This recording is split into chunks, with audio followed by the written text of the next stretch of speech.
Welcome to Faith and Freedom.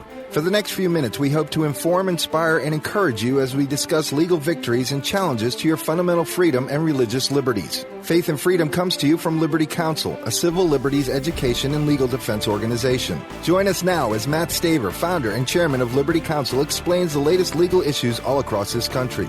In the courtrooms of America, Liberty Counsel is winning the battle for your constitutional freedom.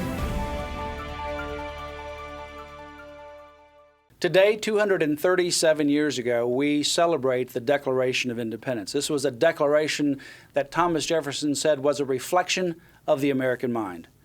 Hi, I'm Matt Staver, founder and chairman of Liberty Counsel. Joining me is Matt Barber, vice president of Liberty Counsel Action. Matt, today is the 4th of July. We're celebrating 237 years since the time frame where the founders signed their names, pledging their lives, their fortunes, and their sacred honor to the Declaration of Independence, declaring the very foundation of who we are as Americans and ultimately putting everything on the line. And we hold these truths to be self-evident that all men are created equal, endowed by our Creator with certain unalienable rights, life, liberty, the pursuit of happiness. And I think now more than ever in our current cultural climate, Matt, it's important that as we are today celebrating Independence Day, that we as a nation reestablish and redeclare our dependence upon the Creator himself, the author of life, liberty, and the pursuit of happiness in this nation where those fundamental principles upon which we were endowed by our Creator are under fire.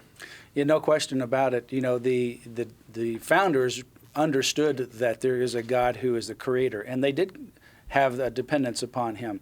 It was a presupposition, a given, that there is a Creator, different than the French Revolution, which was going on at the same time. Two different models on which to have a government based. In France, the revolution was based on the absence of God, based upon human reason. In America, the revolution was based on the fact that there is a God who is a creator, and because of that, there are certain absolutes, because God as a creator infused his creation in his image, you and I, with certain unalienable rights. And government has the duty, the role, the purpose to respect those pre-existing liberties.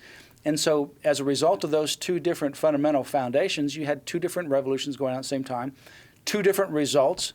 France failed, America succeeded. We're now 237 years later, the longest living, surviving government on the planet.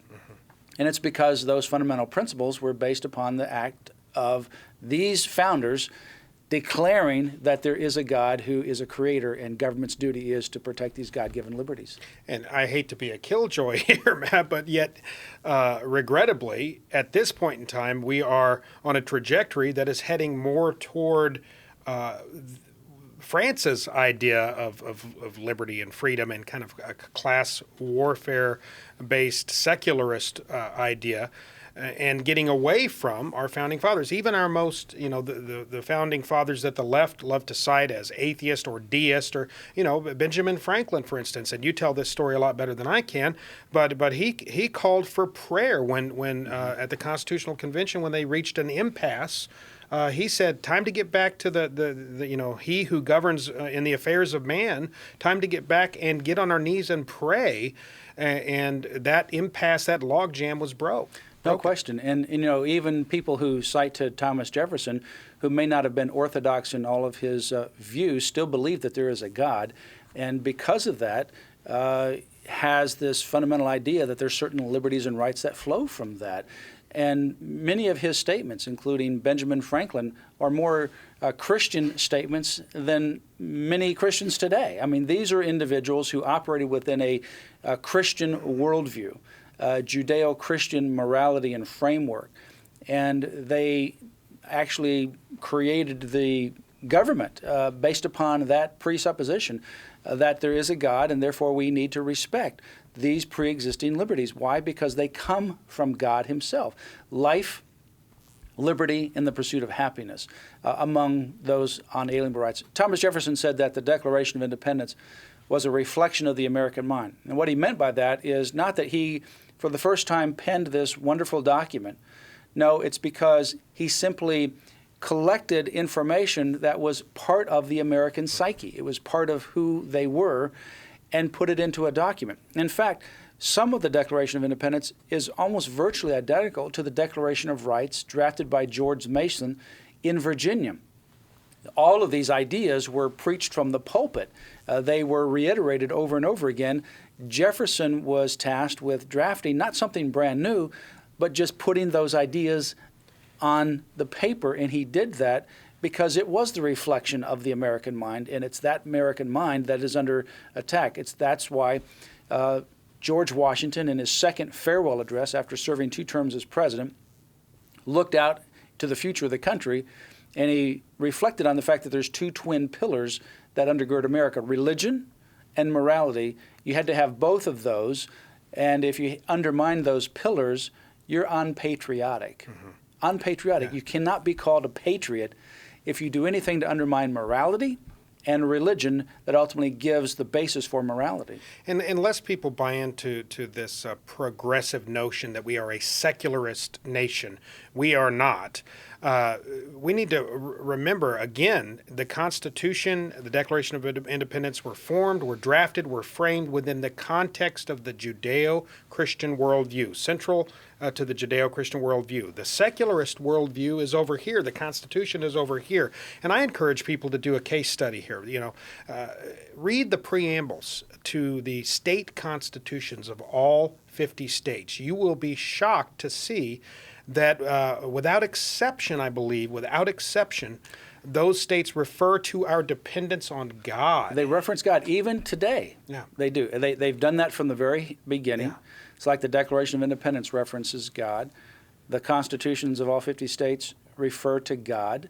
Some of them even stronger than others in a very poignant way. Yeah. And it's because of the fact that we presupposed, in fact, as the Supreme Court said, our institutions presuppose the existence of a supreme being. Our institutions, our judiciary, our legislative, our executive branch, all of those institutions presuppose that there is a supreme being, a supreme creator.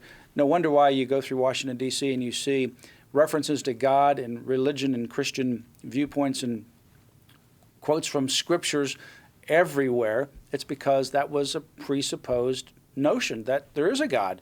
And it says that these are basically unalienable and that they are self-evident, meaning any idiot ought to be able to get this. Yeah. I mean, you don't have to say that the sun rises in the east and sets in the west. It's self-evident. The fact that there is a God who's a creator and we are endowed by these liberties is self-evident truth. You know, Matt, there are many people right now, myself included, who believe that we are either in judgment as a nation or approaching judgment as a nation because we have, as a nation, and our nation's leadership has turned its back on God and the Judeo-Christian principles of our founding. I'm reminded of a quote by Ruth Graham, the wife of Billy Graham, where she, and I'll paraphrase here, basically said, if God doesn't destroy America at this point, then he owes Sodom and Gomorrah an apology. Now, here's the good news. We have a God of second, third, fourth, fifth, 700th chances, and Scripture is clear that if we as a nation get on our knees and ask God for forgiveness, He can turn the path. We can turn a corner and get back on the right track as a nation. That's what I'm going to focus on on Independence Day today. Well, today is a great day to celebrate with your family and your friends, but also, more importantly, to celebrate God. And that's what the founders did. It was critical and central to who they were. They were willing to sign a document that was literally their death certificate. In many cases, it actually happened that people who signed that were killed because of that statement. Some that we continue to quote and know survived some of those difficult times, but they were willing to put it all on the line. And I encourage you as well to put it all on the line, to celebrate this day that there is a God who is a creator, and with Him all things are possible. In my home, we have the picture from Matthew 14:31, where Jesus is walking on the water, Peter is sinking, and the quote says, "O you of little faith, why did you doubt?" God is still in control. He's still on the throne. Go to Liberty Counsel's website. Continue to pray for this ministry. Also order the Patriot's Handbook on Religious Liberty. It has the Constitution, the Declaration of Independence, Patrick Henry's Give Me Liberty or Give Me Death speech and an essay from me. You can also order David Barton's book, a very powerful read. It is called Original Intent. That's the book by David Barton. And also the New England Primer, used in American public schools for 200 years or so, where they learned the alphabet and they learned also about God. All of these and more are available on Liberty Counsel's resource page, lc.org. Pray for Liberty Counsel, and remember Liberty Counsel in your continued and regular financial support. May you and your family have a wonderful Independence Day. You have been listening to Faith and Freedom with Liberty Counsel. We hope that we have motivated you to stand up for your faith, family, and freedom. We can accomplish a lot when we work together. Get informed and get involved today. Sign up for our free monthly newsletter, The Liberator. We will send it out to you free of charge. Stay informed with our Liberty Alert email updates. Just click on the website at www.lc.org or call us at 1-800-671-1776. Tune in next time to learn more about your rights right here on Faith and Freedom.